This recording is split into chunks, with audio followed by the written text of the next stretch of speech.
And this one is a competitive game where players can be trying to build their own personal castles, but then collectively building a shared castle as well. Each player is going to have a bunch of different action cards that they're going to be using throughout the game to take various actions, but then each player is also going to have their own personal player board where they're going to be building up their own castles to earn victory points, but then also gaining special abilities or upgrades depending on what parts of your castle that you decide to build, because building towers is going to allow you to hold more ally cards, building more walls will allow you to store more resources, and then finally building the keeps will aid in managing your action cards. Each player is also going to have their own ship out on the shipboard, which is going to allow them to gain access to all sorts of new cards and abilities, because you can gain advanced action cards here with new actions that you can take advantage of. You can also gain new ally cards here as well, and the ally cards are a way for you to score victory points throughout or at the end of the game, because these cards could gain you victory points based on the construction of your castle, or maybe the construction of the shared castle, or even gaining victory points based on the differences between them. But the other reason that players will want to have their ship at certain locations out on the shipboard is because each of the locations also offers different trading opportunities so that you can exchange your resources for other resources that you might need more,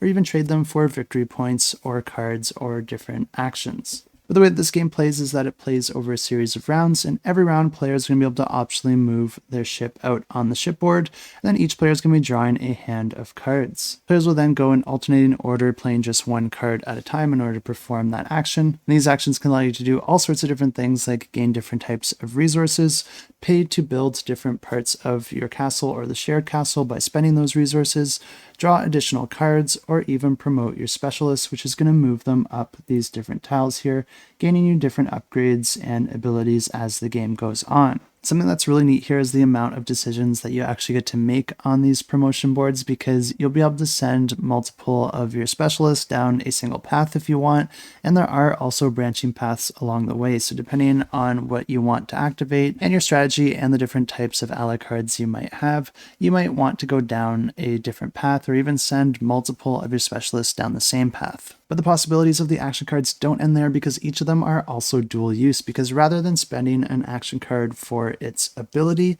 you can actually slot it into the bottom of your own personal player board, and that's going to allow you to perform one of the two actions associated with the icons that it's touching. And this is a great way to take advantage of the current location of your ship out on the shipboard, because you'll be able to perform all the different actions of your ship through this board, and you'll also be able to gain access to the build action for your castle, or even actions that gain you specializations or bonuses for other actions that you take in the game. The game continues like this over a series of rounds, and the end of the game is going to be triggered once a castle is completed, or once certain cards or tiles run out and they can't be replenished. But if you are interested in this one, definitely check it out, and I will have it linked in the description down below.